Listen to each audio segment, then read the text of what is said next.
वज़ीर आज़म इमरान खान कोयटा पहुंच गए। वज़ीर आला जान कमाल और पार्टी क़यादत ने इस्तकबाल किया। सियासी कायदीन से अहम मुलाकातें करेंगे। वज़ीर आज़म आज ही गवादर और कराची का दौरा भी करेंगे। गवादर में एयरपोर्ट की तामीर और दीगर मंसूबों का संगे बुनियाद रखेंगे। कराची में गवर्नर सिंध से मुलाकात में सूबे के मामलात पर बातचीत होगी।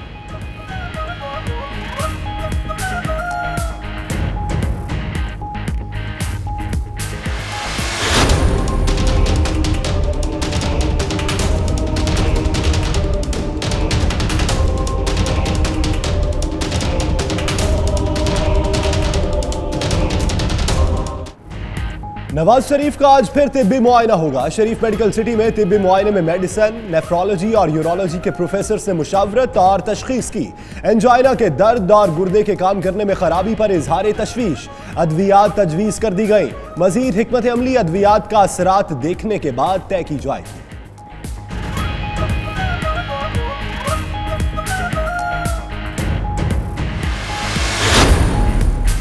साबिक विफाकी वजीर ख़ारजा आसिफ के गिर्द भी घेरा तंग। आमदन से जायद असासों पर यकम अप्रैल को नैब रावलपिंडी में पेश होने की हिदायत। बैंक अकाउंट समेत तमाम रिकॉर्ड साथ लाने की हिदायत। लीगी रहनुमा से बैरून मुल्क जायदादों के हवाले से भी पूछगछ होगी।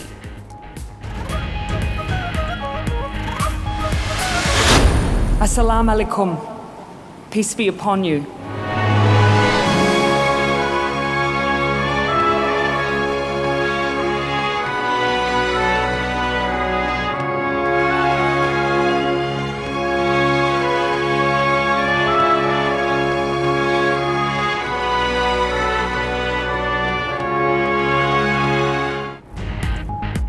सानेहा क्राइस्ट चर्च को 2 हफ्ते मुकम्मल। न्यूजीलैंड में एक और कौमी यादगारी तकरीब। शोहदा के नाम पुकारे जाने पर हर आंख अश्कबार। वजीर आज़म जसिंडा आर्डन का कहना है तशद्दुद और नफरत के लिए यहाँ कोई जगह नहीं। कौम के आंसुओं को हमेशा याद रखेंगे। तकरीब में ऑस्ट्रेलियाई वजीर आज़म भी शरीक हुए।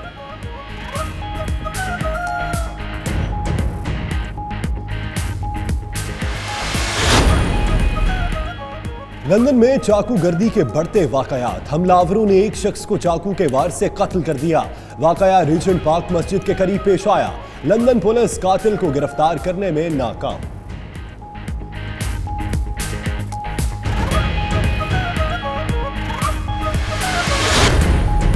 पाकिस्तान हाई कमीशन लंदन में कोयटा एसोसिएशन के एजाज में एशिया एसोसिएशन के बरतानवी मेंबरान भी शरीक। एसोसिएशन के चेयरमैन मेजर जनरल रिटायर्ड सोमास क्रेयर और पाकिस्तानी हाई कमिश्नर का खिताब।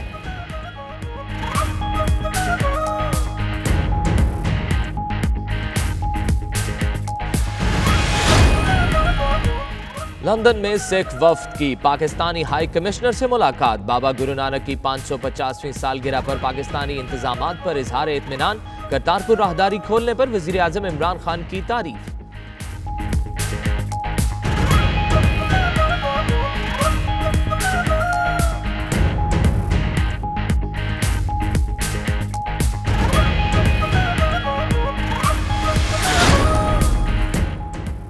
यूनिवर्सिटी ऑफ यॉर्क बरतानिया के ज़ेर एहतमाम स्मोकलेस तंबाकू के मुज़र असरात के हवाले से सेमिनार। पाकिस्तान समेत जनूबी एशियाई ममालिक के पॉलिसी मेकर्स शरीक। मिलकर काम करने पर इत्तेफाक।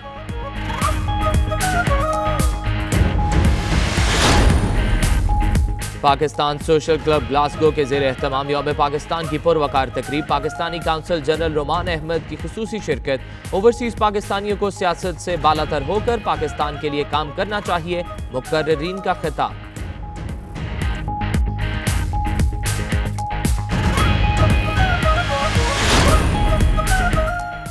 जरा नम हो तो ये मिट्टी बड़ी जरखेज है साकी। सानेहा आर्मी पब्लिक स्कूल पेशावर के जख्मी तालिब इल्म अहमद नवाज ने प्राइड ऑफ ब्रिटेन अवार्ड जीत लिया। कहते हैं पाकिस्तानी नौजवान इंतहाई बासलाहियत हैं। अवार्ड APS शोहदा के नाम।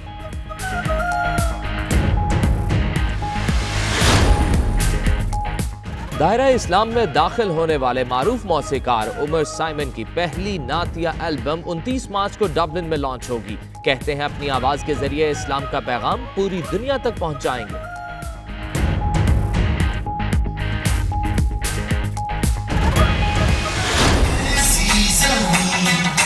और आसमान सिवा जाना कहाँ बनती रहे ये रोशनी चलता रहे ये कारवां दिल दिल पाकिस्तान पाकिस्तान तहरीक इंसाफ डेनमार्क के ज़ेर एहतमाम यौम पाकिस्तान के हवाले से रंगारंग तकरीब, बच्चों की तकारीर और मिली नगमों ने माहौल गर्मा दिया। पाकिस्तानी कम्युनिटी की मिले जोशो जज्बे के साथ शिरकत।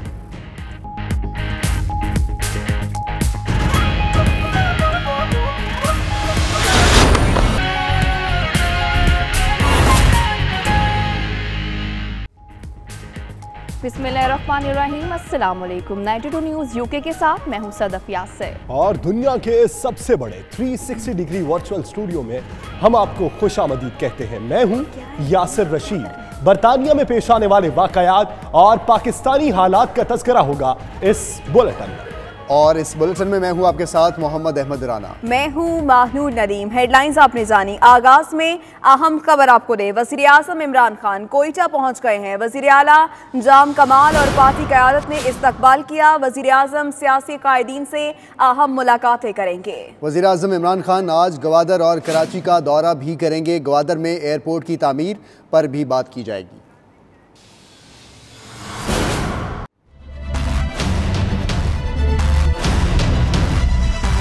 नाज़रीन, अब कुछ बात करेंगे करतारपुर राहदारी की। भारत करतारपुर मुज़ाकरात से भागने लगा है। भारत ने करतारपुर कमेटी की तश्कील पर एतराज कर दिया। मुज़ाकरात से पहले ही माहिरीन की कमेटी का एक और इजलास बुलाया जाए, भारत का यह कहना है।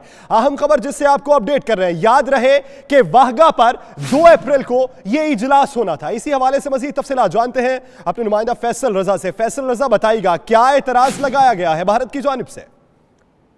जी बिल्कुल, करतारपुर राहदारी मंसूबे के मुजवजा मुआहदे को हतमी शक्ल देने के मामले पर पाकिस्तान और भारत के माबैन 2 अप्रैल को वागा में जो है वो मुज़ाकरात शेड्यूल थे, जिससे अब भारत ने राय फरार इख्तियार कर ली है। भारत सिख बरादरी के हक करतारपुर राहदारी खोलने से भागने लगा है।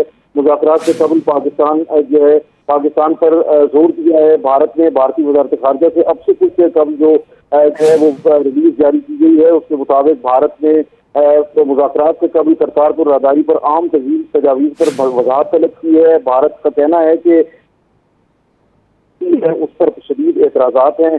भारतीय वज़ारत खारजा के मुताबिक पाकिस्तान के जवाब के आने के बाद ही मुज़ाकरात के आइंदा दौर के हवाले से जो है वो बताया जा सकता है।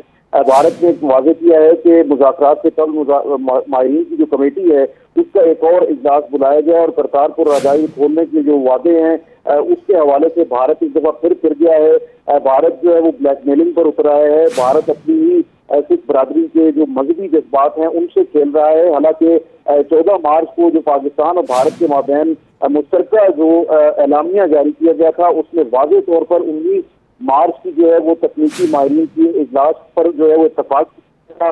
उसके बाद जो है वो 2 अप्रैल के पाकिस्तान और भारत के माबैन मुज़ाकरात पर भी इत्तफाक किया गया था और इत्तफाक के साथ मुश्तरका एलामिया जारी किया गया था। और ये भी मैं बताते चलूँ कि जब फैसल साथ ही रहेगा। नाज़रीन, आपको यहां पर बताते चलें कि भारत करतारपुर मुज़ाकरात मुलतवी कर चुका है। भारत ने करतारपुर राहदारी के हवाले से जो मुज़ाकरात होने थे 2 अप्रैल को वाहगा में, भारत की जानिब से वो मुलतवी कर दिए गए हैं। सीनियर तज्ज़ियाकार ज़फ़र हिलाली साहब ने हमें ज्वाइन किया। ज़फ़र हिलाली साहब, अमन का हाथ भी हमने बढ़ाया, अपनी जमीन तक रसाई देने के लिए सेक्रीफाइस भी हम कर रहे हैं, फिर भी भारत की जानिब से एतराज पे एतराज और अब मुज़ाकरात से राह फरार। हाँ बिल्कुल, ये तो होना था।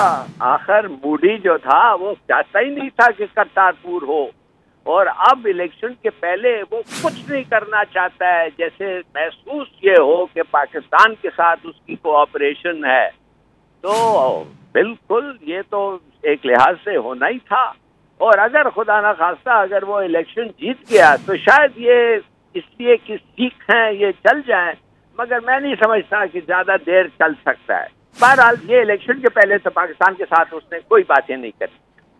यानी फिर इसका मतलब भारतीय हाई कमिश्नर अजय बसारिया ने जो बयान दिया था कि इलेक्शन तक पाकिस्तान के साथ ताल्लुकात या मुज़ाकरात उस तरह के नहीं हो सकते जिस तरह आम दिनों में होते हैं, तो ये बात ठीक है, इलेक्शन के बाद हालात मामूल पे आ सकते हैं।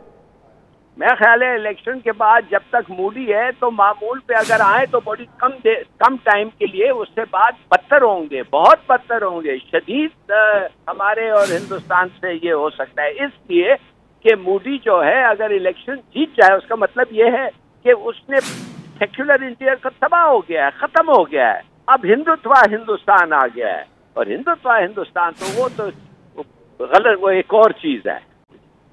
तो हिलाली साहब, अगर इलेक्शन के बाद कांग्रेस इक्तदार में आ जाती है तो फिर आप पाकिस्तान और भारत के ताल्लुकात को किस नहज पे देख रहे हैं? 5 साल पहले मैंने कहा था कि अगर बूटी के दौरान अगर जंग ना हुआ, 50-50 चांस है जंग का, अगर जंग ना हुआ तो हम खुशकिस्मत है। अब मैं कहता हूं अगर 5 साल और उसको मिल गए तो जंग होगा, ये खुद कराएगा। ये जो मुसलमानों की हालात होने वाली है हिंदुस्तान में, मुसलमानों अक़लियतों के लिए, भाई दलित सिख जो होने वाली है आप देखें, इसलिए कि वो सेक्युलर कॉन्स्टिट्यूशन को खत्म करके हिंदू धरती बनाना चाहते हैं। कश्मीर में भी जो होगा आप देखेंगे, क्या क्या नहीं होगा।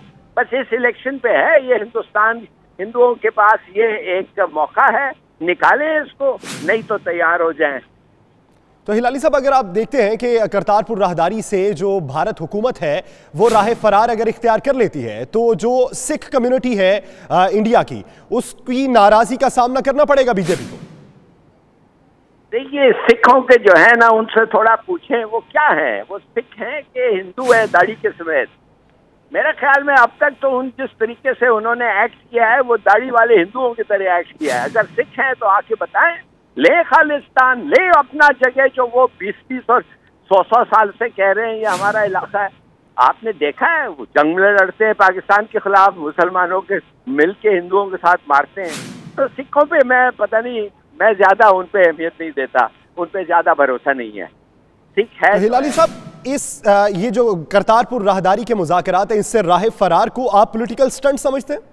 बिल्कुल 100% पॉलिटिकल स्टंट। और भी मैं कहता हूँ ये एम्बेसडरों को भी वापस बुला लेगा, ये भी तैयार रहें। थोड़ा सा गाली गलोच दें हिंदुस्तान को तो ये जो एम्बेसडर हाई कमिश्नर आया है जो बक रहा है, इसको भी वापस बुला लेंगे।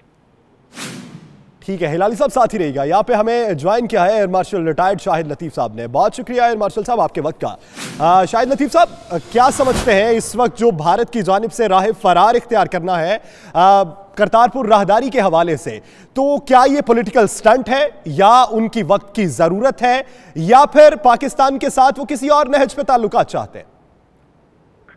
मैं समझता हूँ कि भारत में एक खलबली मची हुई है और उसका ये नतीजा है कि जिसके तहत अब खासकर मोदी सरकार जो है उसको तो समझ नहीं आ रही कि पाकिस्तान के साथ ये खासकर वो 27 और 26-27 फरवरी वाला जो कशीदगी हमारी हुई और जो उसके बाद से कशीदगी बल्कि जारी है, तो अभी भी हम यही कह रहे हैं कि हमें चौकन्ना रहना चाहिए, मोहतात रहना चाहिए, क्योंकि इस हुकूमत से आप कुछ भी तवक्को कर सकते हैं। लिहाजा जब उन्हें ये नहीं समझ आ रही कि अब वो जो स्कोर है उसको कैसे सेटल करें, फिर वो प्राइम मिनिस्टर जैसे टीवी पे आया और उसने कहा जी रफाल होते तो नतीजा ही और होता, यानी वो तो मान गया कि एक तरह से पाकिस्तान को सबकत हासिल थी और जिस वजह से बहुत ही शर्मिंदगी का उन्हें सामना है, दुनिया के सामने जग हसाई हुई है, अंदर जो इलेक्शन होने जा रहे हैं उसके अंदर पूरी कौम के सामने नहायत शर्मिंदगी का एहसास है, क्योंकि इससे पहले वो नारे उनके बहुत और धमकियां जो थी वो तो आसमानों को छू रही थी, मगर नतीजा उसका बिल्कुल उल्ट निकला। तो अब ये मुख्तलिफ बहाने हैं जो इस्तेमाल किए जाएंगे जिसके तहत मजीद कोई ऐसी चीज ना हो जिसकी वजह से वहाँ खासकर ये जो सिख हैं, आप देखिए कि जो राहदारी वाला मामला है इस पे वो लोग बहुत खुश हैं। वो तो उन्होंने एक स्टेज ये भी आया। तो शाहिद लतीफ़ साहब, क्या आपको ये लगता है कि इस फैसले से सिख कम्युनिटी जो इत्तेहादी है, कुछ कम्युनिटी जो बीजेपी के इत्तेहादी है, क्या उसकी नाराजगी का सामना करना पड़ेगा हुकूमत को? 100% करना पड़ेगा। वो एक वक्त आया था जब उनके लीडर ने बाहर से कह दिया था कि अगर पाकिस्तान के साथ कोई भारत का मसला होता है तो सिख उसका साथ नहीं देंगे। ये तो खुल्लम खुल्ला वो कह चुके हैं। अब इस सारी चीज के सामने भारत जो है, जैसे मैंने कहा कि वहां तो एक हिजान बरपा है कि अब वो ये सारी बातों का जवाब किस तरह दें। उन्हें मालूम है कि मिलिट्री जो फोर्स है वो तो अब सबके सामने तय हो गया कि पाकिस्तान का हाथ ऊंचा था, भारी था, उस सूरत में तो अब वो कुछ करने को उनके पास है नहीं, और जिस तरह का वो काम करना चाहते हैं पाकिस्तान चौकन्ना है। हमने बाकायदा अपने जो गार्ड्स हैं वो हाई रखे हुए हैं, तो अब उनके पास आ जाके यही इस तरह के होशियत कंडे हैं जो वो आजमाएगा। और ये भी आने वाले दिनों में नहीं मालूम कि खासकर हमारी जो सफारतकारी वाले मामले हैं, अगर अफगानिस्तान हमारे प्राइम मिनिस्टर की एक स्टेटमेंट पर अपना एम्बेसडर वापस बुला सकता है, तो वो इस चीज में भी आगे बढ़ने को मैं समझता हूँ तैयार होंगे, ताकि दोनों मुल्कों के दरमियान जो खिंचाव है वो मजीद बढ़े और वो फिर। तो ये खिंचाव आप इंतखाबात से बाद कम होता देख रहे हैं? नहीं, अभी तो बहुत जल्दी है इस बात को कहना कि इंतखाबात के बाद क्या होगा। अभी तो इंतखाबात के नताइज तक तो हमें जो नजर आता है हमें उसकी बात करनी चाहिए। कम अज कम मोदी सरकार जो है उसको बहुत ही इस वक्त फ्रस्ट्रेशन का सामना है, नहायत शर्मिंदगी और जगहसाई का सामना है। लिहाजा ये जो एक महीना जो हम बार बार कह रहे हैं, इसमें वो कोई भी हथकंडा इस्तेमाल कर सकते हैं। फिलहाल मैं समझता हूँ हमारी असेसमेंट इलेक्शन तक होनी चाहिए। सही, ठीक, बहुत शुक्रिया एयर मार्शल रिटायर्ड शाहिद लतीफ़ साहब, ज़फ़र हिलाली साहब, बहुत शुक्रिया आपके वक्त का। नाज़रीन, आपको यहाँ पर बताएं कि भारत ने करतारपुर राहदारी से राह फरार इख्तियार कर ली है और 2 अप्रैल को वाहगा मुज़ाकरात होने थे, उस पर एतराज़ लगा दिया गया है। भारत का एक और झूठ बेनकाब हो गया। भारतीय फिजाइया के झूठ का भांडा खुद भारतीय मीडिया ने खोल दिया। भारतीय मीडिया ने दावा किया है कि भारतीय फिजाइया का हेलीकॉप्टर तकनीकी खराबी से नहीं बल्कि भारतीय फौज की फायरिंग से तबाह हुआ है। इसी पर मजीद बात करते हैं, फैसल रजा हमारे साथ मौजूद हैं। फैसल, भारत क्यों बौखलाहट का शिकार है? क्यों हर मामले पर झूठ का सहारा लेना पड़ता है भारत को?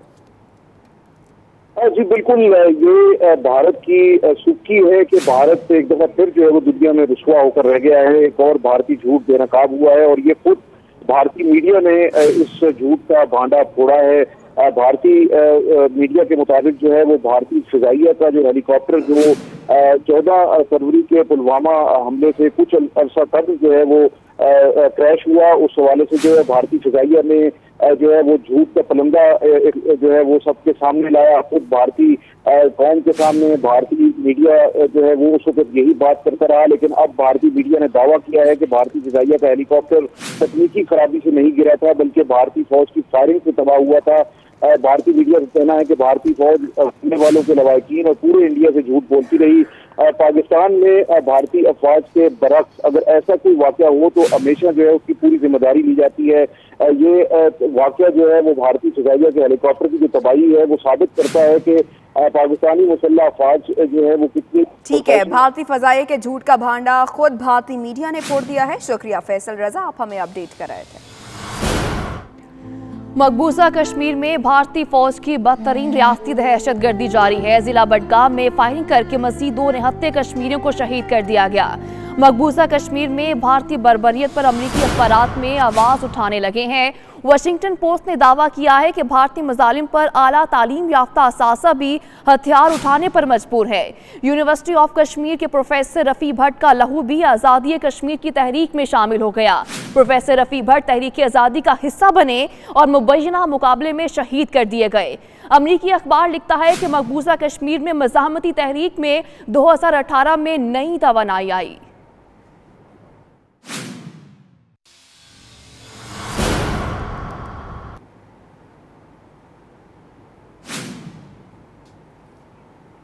आपको बताएं कि अक़वाम मुत्तहिदा की सलामती काउंसिल में दहशतगर्दी की रोकथाम पर इजलास जारी है। डॉक्टर मलिहा लोधी ने खिताब करते हुए कहा कि पाकिस्तान बज़रिया कौमी एक्शन प्लान इंसदाद दहशतगर्दी की मरबूत और जामे पॉलिसी रखता है।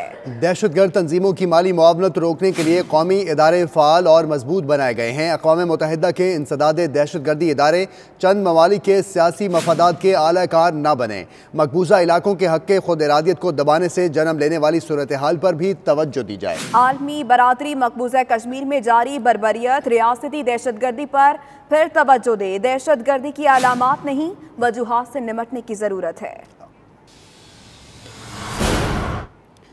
अब आपको बताएं कि डॉलर की ऊंची उड़ान जारी है। ओपन मार्केट में डॉलर 70 पैसे महंगा होने के बाद अब 142 रुपए का हो गया है। डॉलर की ऊंची उड़ान, ओपन मार्केट में डॉलर 70 पैसे महंगा हो गया है। जी हां, डॉलर की ऊंची उड़ान जारी है। ओपन मार्केट की बात की जाए तो ओपन मार्केट में डॉलर 70 पैसे महंगा होने के बाद 142 रुपए का हो गया है। आपको बताएं कि ओपन मार्केट में इस वक्त डॉलर की कीमत 70 पैसे महंगा होने के बाद 142 रुपए हो गई है। डॉलर की ऊंची उड़ान इस वक्त जारी है। ओपन मार्केट में डॉलर 70 पैसे महंगा होने के बाद 142 रुपए का हो गया है। वापस आएंगे एक ब्रेक के बाद। आप देखते रहिए 92 न्यूज़ यूके।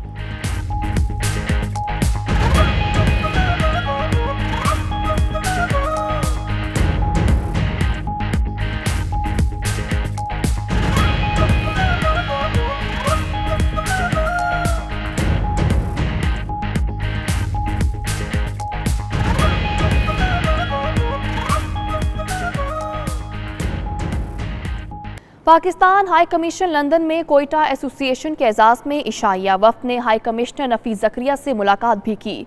एसोसिएशन के चेयरमैन मेजर जनरल रिटायर्ड सोमास करेड ने पाक बरतानी फोरम की अहमियत पर रोशनी डाली और दोनों ममालिक के मुश्तरका रवायात और तजर्बात के इश्तराक की ज़रूरत पर जोर दिया। Bureau chief UK Ghulam Hussain Awan की रिपोर्ट।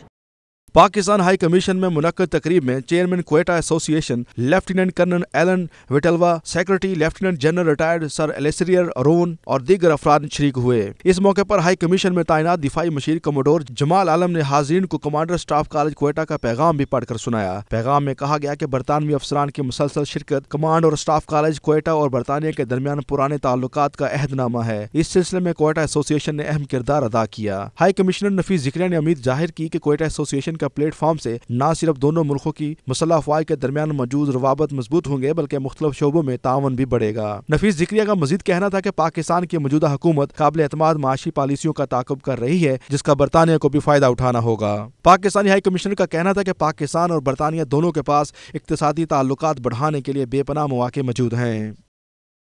लंदन में सिख वफ़द की पाकिस्तानी हाई कमिश्नर से मुलाकात। पाकिस्तान की तरफ से बाबा गुरु नानक की 550वीं सालगिरह के हवाले से किए जाने वाले इंतजामात पर इत्मीनान का इजहार किया है। जनरल सेक्रेटरी जोग सिंह की क़यादत में कारसेफ कमेटी के वफ़द ने पाकिस्तानी हाई कमिश्नर नफीस ज़करिया से मुलाकात की। मुलाकात में बाबा गुरु नानक के 550वीं सालगिरह की तैयारियों पर तबादला ख्याल किया गया। वफ़द ने करतारपुर राहदारी के हवाले से पाकिस्तान की कोशिशों को सराहा। वफ़द ने हुकूमत पाकिस्तान की जानिब से तारीखी मकामात की बहाली के लिए की जाने वाली कोशिशों की भी तारीफ की। इस मौके पर हाई कमिश्नर ने वफ़द को पाकिस्तान में सरमायाकारी और कारोबारी मौक़ों के बारे में आगाह किया।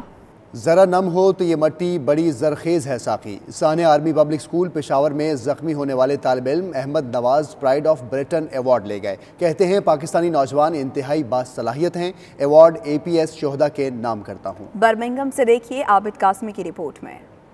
पेशावर सानिया के जख्मी तालिब इल्म अहमद नवाज तालीमी मैदान के साथ साथ फलाही कामों में भी कामयाबियों के झंडे गाड़ रहे हैं। अहमद नवाज को ब्रिटेन ऑफ प्राइड अवार्ड से नवाजा गया। 92 न्यूज के नुमाइंदे आबिद काजमी से गुफ्तगू में अहमद नवाज ने अवार्ड मिलने पर अपनी खुशी का इजहार किया। उन्होंने कहा कि वो ये अवार्ड सानिया पेशावर के शोहदा के नाम करते हैं। इस तरह शबो रोज मेहनत करके पाकिस्तान का नाम मुस्बत अंदाज में रोशन करते रहेंगे। आज मुझे प्राइड ऑफ ब्रिटेन जो ये अवार्ड मिला है तो ये अवार्ड लेकर मुझे बहुत फख्र महसूस हो रहा है, इसलिए क्योंकि मैं सिर्फ दूसरा पाकिस्तानी हूँ जिसको ये अवार्ड मिला है और मैं चाहता हूँ कि ये अवार्ड मैं आर्मी पब्लिक स्कूल के सारे शहदा के नाम करूँ, आर्मी पब्लिक स्कूल के ज़ख्मी बच्चों के नाम, आर्मी और पाकिस्तान में जितने भी नौजवान हैं जो पाकिस्तानी सोसाइटी को मजबूत बनाने में, अमन लाने के लिए जो अपना किरदार अदा करते हैं, ये अवार्ड मैं उन सब लोगों के नाम करता हूँ। अहमद नवाज का मजीद कहना था वो पाकिस्तान में नौजवानों की तालीम के लिए बहुत जल्द काम करेंगे। पाकिस्तानी नौजवान इंतहाई बासलाहियत हैं। पाकिस्तान के नौजवान बहुत टैलेंटेड हैं और बहुत सी पोटेंशियल है उनमें, तो हमें चाहिए कि अपने नौजवानों को, अपने यंगस्टर्स को और इनकरेज करें ताकि वो आगे आए और सोसाइटी में अपनी सोसाइटी में थोड़ी सी कंट्रीब्यूशंस कर सके ताकि पाकिस्तान आगे जा सके। तो मैं भी अपनी भरपूर कोशिश जारी रखूँगा मुस्तकबिल में पाकिस्तानी यूथ के लिए और दुनिया भर की यूथ के लिए जितना मैं कर सकूँ मैं अपनी कोशिशें करूँगा और पाकिस्तान की जो एक पॉजिटिव रिप्रेजेंटेशन है तो उसको मैं दुनिया भर में उजागर करूँगा। इस मौके पर DGISPR major general Asif Ghafoor ने अहमद नवाज को ट्वीट के जरिए मुबारकबाद दी और आइंदा मुस्तकबिल में भी नेक ख्वाहिशात का इजहार किया। पाकिस्तान समेत दुनिया भर में हर साल स्मोकलेस तंबाकू के इस्तेमाल से हज़ारों अफराद मौत के मुंह में चले जाते हैं। स्मोकलेस तंबाकू की रोकथाम के लिए आगाही पैदा करना इंतहाई ज़रूरी है। इसी हवाले से यूनिवर्सिटी ऑफ यॉर्क बरतानिया के ज़रिए तमाम सेमिनार हुआ, जिसमें जनूबी एशियाई ममालिक की पॉलिसी मेकर शरीक हुए और इस इशू पर मिलकर काम करने पर इतफाक़ किया। यॉर्क से देखिए आसिफ कुरैशी की रिपोर्ट। स्मोकलेस तंबाकू के इस्तेमाल से हर साल हज़ारों की तादाद में पाकिस्तान समेत साउथ एशिया के ममालिक में अमवात वाक़ होती हैं। स्मोकलेस तंबाकू में नस्वार, पान, गुटखा शामिल हैं, जिन्हें इस्तेमाल करने से मुंह और गले का कैंसर लाहक हो जाता है। यूनिवर्सिटी ऑफ यॉर्क बरतानिया के ज़रिए तमाम सेमिनार हुआ, जिसमें स्मोकलेस तंबाकू के नुकसानात से आगाही के लिए फोरम तश्कील दिया गया। यूनिवर्सिटी के प्रोफेसर और ऑस्ट्रा ऑर्गेनाइजेशन के इंचार्ज प्रोफेसर कामरान सिद्दीकी ने 92 न्यूज़ से गुफ्तगू में फोरम के मकासद बयान किए। ये एक फोरम है जो कि एकेडमिक्स को और जो हमारे पॉलिसी मेकर्स हैं उनको इकट्ठा किया इस फोरम ने, और हम एक इशू पे काम कर रहे हैं जो कि स्मोकलेस टबैको का इशू है। नस्वार बहुत कॉमन है, तंबाकू वाला पान बहुत कॉमन है पाकिस्तान में, और लोगों को इस बात का इल्म कम है कि इससे मुंह का कैंसर होता है, गले का कैंसर होता है। तो इसकी वजह से हमें ये बातें पता लगी कि हमें क्या करना चाहिए, और हमें अवेयरनेस रेस करनी चाहिए, कैंपेन्स चलानी चाहिए, किस किस्म की पॉलिसीज़ बनानी चाहिए जिससे कि ये जो इसका जो असर है वो कम हो, और स्मोकलेस टबैको जो है पाकिस्तान में बेहतर तरीके से कंट्रोल की जा सके, लोगों में अवेयरनेस पैदा की जा सके, और किस तरह से उससे जो नुकसान होता है, जो कैंसर होता है, उसको कैसे कम किया जाए। इस मौके पर डॉक्टर जुहेब ने कहा कि यूनिवर्सिटी ऑफ यॉर्क बरतानिया समेत पाकिस्तान की यूनिवर्सिटियां भी इस कंसोर्शियम में शामिल हैं ताकि ज़्यादा से ज़्यादा लोगों को स्मोकलेस तंबाकू बारे आगाह किया जा सके। जिस तरह आपको ये नज़र आ रहा है, ये मुख्तलिफ़ किस्म की स्मोकलेस टोबैको है जो पाकिस्तान में यूज़ होती है, इसकी वजह से कैंसर हो रहा है। यहाँ पर डिस्कशन हुई पे ये 2 दिनों में कि तकरीबन हर साल 8000 लोग की मौत हो रही है इस वजह से। तो हम लोग ये एक कंसोर्शियम है, डिफरेंट 15 यूनिवर्सिटीज़ हैं जिसमें पाकिस्तान, बांग्लादेश और इंडिया भी है। पाकिस्तान से खैबर मेडिकल यूनिवर्सिटी और आगा खान यूनिवर्सिटीज़ हैं।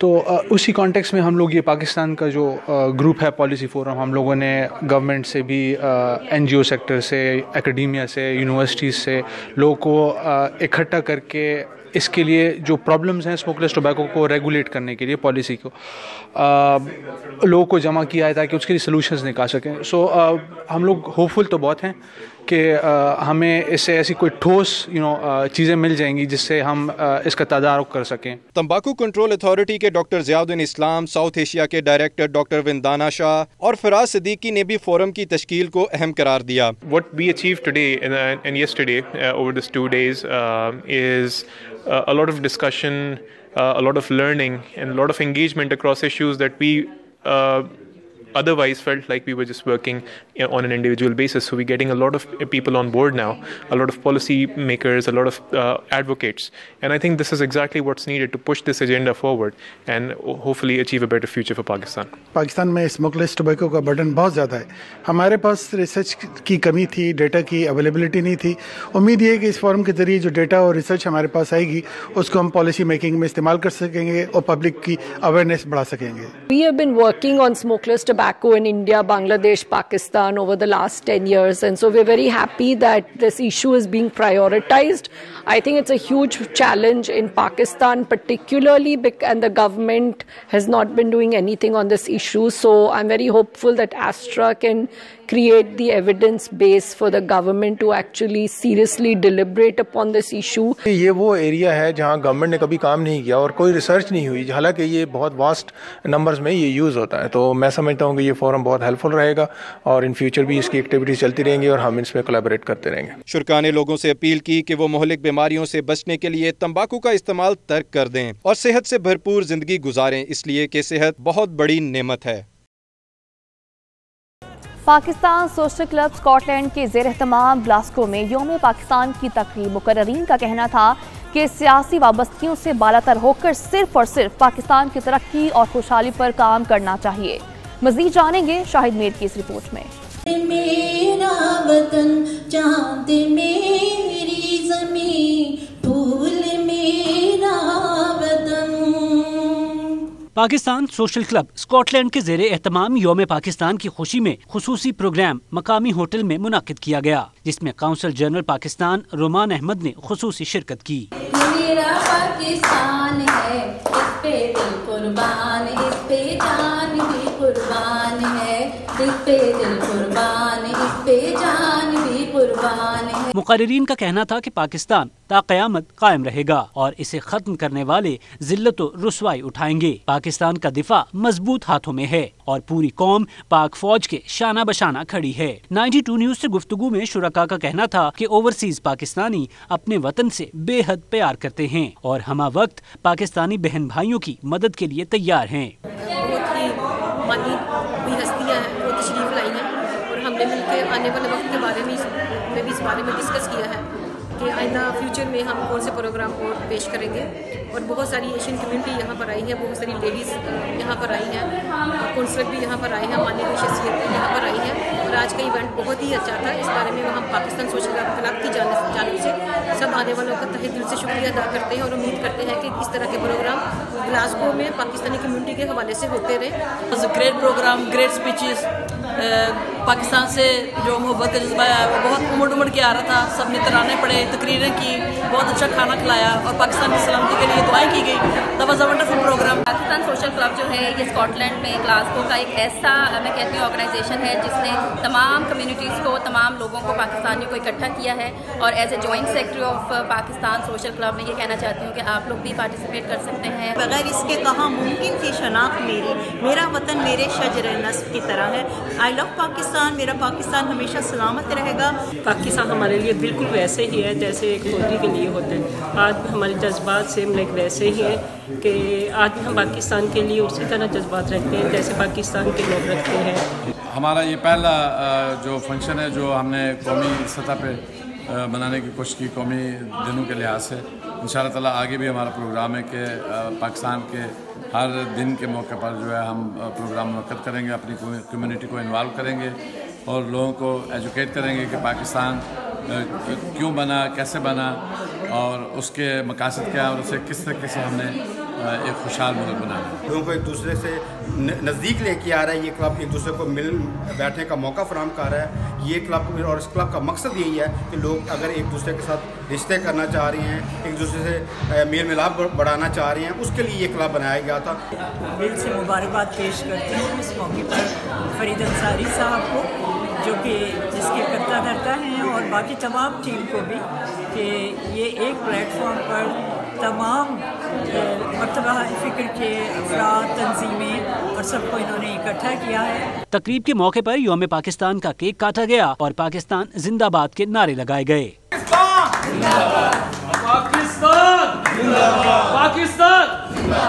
तकरीब में गुलाम रब्बानी, राहत जाहिद, चौधरी अब्दुल मजीद, मोहम्मद शुएब, सदर और चेयरमैन कैप्टन फरीद अंसारी और दीगर भी शरीक हुए। आज पाकिस्तान सोशल क्लब स्कॉटलैंड के ज़रिए तमाम 23 मार्च यौम पाकिस्तान के हवाले से एक अहम अजलास मुनक़्क़द हुआ जिसमें हाज़रीन ने तारीख़ पाकिस्तान और यौम पाकिस्तान के हवाले से खुसूसी तकरीर की। और मेहमान खुसूसी तकरीर थे कौंसल जनरल पाकिस्तान रोमान अहमद साहब और मुकर्रिरीन का यही कहना था कि पाकिस्तान इंशाअल्लाह ता क़यामत कायम व दायम रहेगा। Shahid Mir, 92 news, Glasgow, Scotland.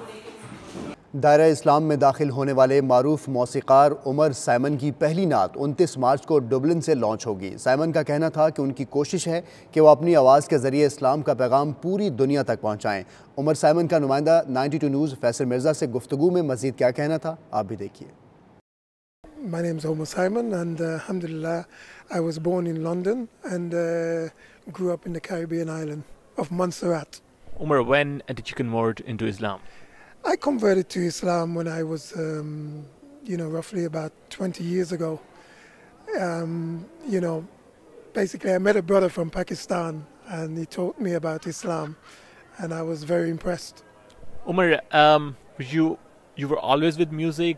Music is just your passion or music is your life? What about the music with you? Alhamdulillah, music, I'd say yes, it's been a part of my life, a great part of my life growing up.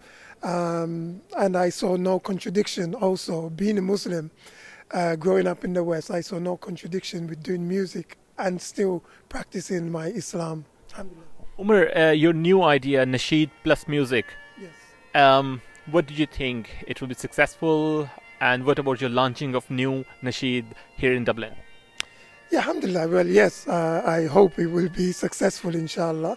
It's a song called Trust in Allah. It's going to be out, inshallah, this Friday, Jummah, 29th of March. And yeah, I'm hoping that a lot of people, inshallah, will, tune in and watch. वापस आएंगे एक break के बाद। आप देखते रहिए 92 news UK.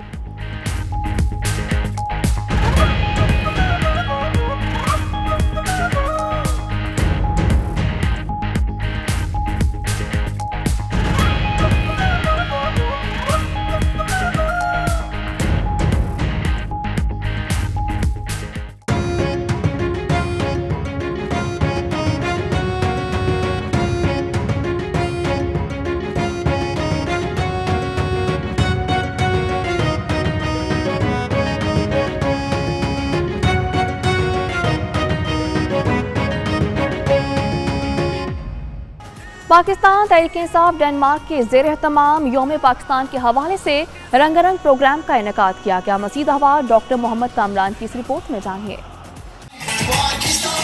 Pakistan Tehreek Insaf Denmark के ज़ेर-ए-एहतमाम राष्ट्रप में यौम पाकिस्तान की मुनासबत से पुरवकार तकरीब का इनेकाद किया गया, जिससे पाकिस्तान तहरीक इंसाफ डेनमार्क के रहनुमाओं के अलावा पाकिस्तानी कम्युनिटी की नामवर शख्सियात ने भी खिताब किया। बॉर्डर के एक जानिब से फिरंगी कहता है डू मोर, तो दूसरी जानिब से आवाज आती है कि ये तो देश ही आतंकवादियों का है। वॉर ऑन टेरर में 70,000 जानों का नजराना देने के बाद भी हम ही टेररिस्ट कहलाए जाते हैं, आखिर क्यों? मुकर्रिरीन ने अपने खिताब में यौम पाकिस्तान की अहमियत उजागर करते हुए क़याम पाकिस्तान के अगराज़ व मकासद पर रोशनी डाली। मुकर्रिरीन का कहना था कि पाकिस्तान कुदरत का अनमोल तोहफा है और हमें इसकी कदर करनी चाहिए। आज़ादी जैसी नेमत की अहमियत इन अक़वाम को पता है जो इससे महरूम हैं।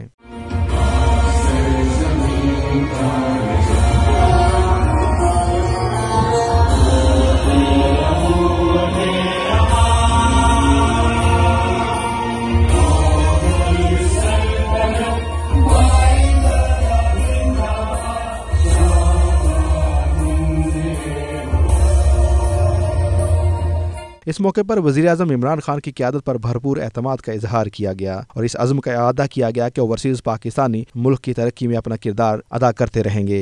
तकरीब में शुरका की तफरीक के लिए मिली नग़मे भी पेश किए गए।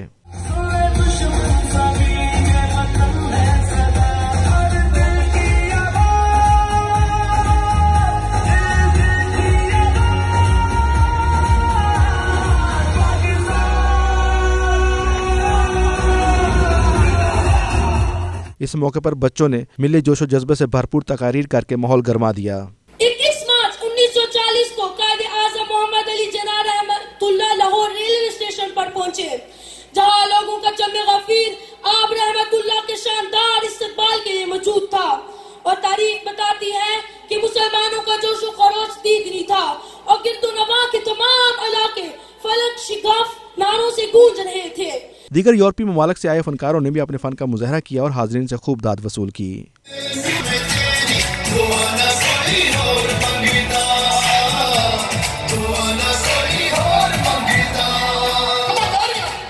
ओवरसीज़ पाकिस्तानी कम्युनिटी ने मिली जोशो जज्बे से भरपूर तकरीब को बेहद पसंद किया।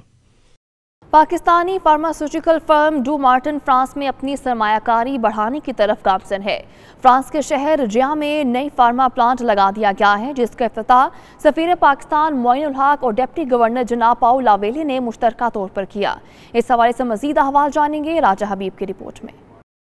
Pakistani pharmaceutical firm do Marton France में अपनी सरमायाकारी बढ़ाते हुए पेरिस से 200 किलोमीटर दूर जिया शहर में नया फार्मा प्लांट लगा लिया है, जहां सेहत की हिफाजत के लिए तेल से तैयार करदा सॉफ्ट कैप्सूल तैयार किए जा रहे हैं। इस नए मैन्युफैक्चरिंग प्लांट का इफ्तिताह सफीर पाकिस्तान मोइनुल हक और जिया शहर के डिप्टी गवर्नर पाउल लावले ने मुश्तरका तौर पर किया। सफीर पाकिस्तान ने इस मौके पर गुफ्तगू करते हुए डू मार्टन की इंतजामिया को फ्रांस में एक और फार्मा प्लांट लगाकर अपनी सरमायाकारी में इजाफा करने पर मुबारकबाद दी। उन्होंने मजीद कहा कि ये पुरअतमाद और कामयाब सरमायाकारी पाकिस्तान के निजी शोबे को तरक्की याफ्ता दुनिया तक रसाई हासिल करने में मददगार साबित होगी। सफीर पाकिस्तान ने कहा कि पाकिस्तान और फ्रांस की बाहमी तिजारत और सरमायाकारी बढ़ रही है, जबकि डू मार्टन की ये सरमायाकारी इन ताल्लुकात को मजीद मजबूत बनाने और फ्रांस में पाकिस्तान की तरफ से सरमायाकारी के मौजूद हालात पैदा करने में मददगार साबित होगी। जहाँ के डिप्टी गवर्नर पाउल लावले ने अपने खिताब में पाकिस्तानी फर्म डू मार्टन की फ्रांस में सरमायाकारी की तारीफ की और मकामी इलाके के लोगों के लिए रोजगार के नए मौके फराहम करने पर डू मार्टन का शुक्रिया भी अदा किया। सफीर पाकिस्तान ने नए फार्मास्यूटिकल के प्लांट के मुख्तलिफ हिस्सों का दौरा किया और अपनी नई मुहैया की जाने वाली सहूलियात के बारे में आगाह भी किया गया।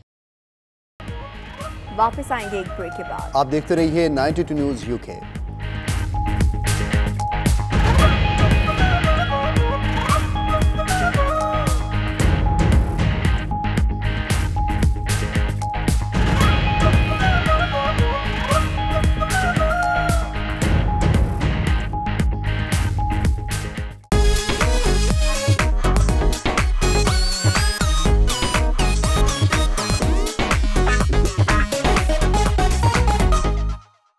मैनचेस्टर में पाकिस्तानी आर्ट फिल्म रहम की नुमाइश जारी है, जिसे शायकीन की जानिब से बेहद सराहा जा रहा है। तफसीलात जानेंगे एतजाज आसिम की रिपोर्ट में। बरतानिया भर में पाकिस्तानी फिल्मों के फरोग के लिए सलाम पाकिस्तान फिल्म फेस्टिवल मनाया जा रहा है। आपके जो नाज़रीन है उन्हें पता होगा कि बरसों से हॉलीवुड बॉलीवुड फेस्टिवल्स होते आ रहे हैं, लेकिन पाकिस्तान की तरफ तवज्जो नहीं गई। तो ब्रिटिश फिल्म इंस्टीट्यूट ने डिसाइड किया कि पाकिस्तानी जो कल्चर है उस पर भी तवज्जो की जाए और पाकिस्तानी कम्युनिटी जो यहाँ पे रह रही है उनके लिए कुछ मतलब बंदोबस्त किया जाए। तो इस सिलसिले में हमने प्रोग्राम ये इजाद किया है जिसका नाम है सलाम पाकिस्तान फिल्म फेस्टिवल। इस मौके पर बरतानिया के नौजवान आर्टिस्ट जफर महमूद ने कहा, टीम का सलाम पाकिस्तान फिल्म फेस्टिवल कि कैसा इवेंट क्रिएट किया जाए जिससे जो है ना पाकिस्तान का आर्ट्स कल्चर हेरिटेज और पीपल जो है ना उनको प्रमोट किया जाए। ये बहुत ज़रूरी है कि हम अपनी जो नई नस्ल है, जो हमारे नौजवान हैं, उन तक अपनी हेरिटेज अपना कल्चर के बारे में बताएं। और आजकल पाकिस्तान के ड्रामे, पाकिस्तान की फिल्में बहुत मयारी किस्म की बन रही हैं। The way the woman was dealt with, and then at the end it was like such a twist at the end. Wanted to know what the governor had said to her, and it's a shame we didn't find that out. But absolutely brilliant. मुसलमानों के लिए message था एक, है ना, कि अपना इस्लाम जिंदाबाद। इस फिल्म से यही पता लगा कि अगर एक औरत ना अपने आप पे डटी रहे ना तो कोई कुछ नहीं कर सकता। बहुत अच्छा सबक था इस फिल्म में। बड़ी ज़बरदस्त फिल्म बनाई इन्होंने और जो मैसेज है ना इसमें वो बहुत ही पाइंदाबाद है, बहुत ही ज़बरदस्त है। और ये पता चलता है कि जब एक हुक्मरान बन जाता है ना तो वो पावर हो जाती है, तो फिर वो बस अपनी चाल चलाता है और किसी की सुनता नहीं। इसके साथ ही इस बुलेटिन से अब तक के लिए इतना ही। बाखबर रहिए और देखते रहिए 92 न्यूज़ और एक्सेस कीजिए हमारी वेबसाइट 92newshd.in।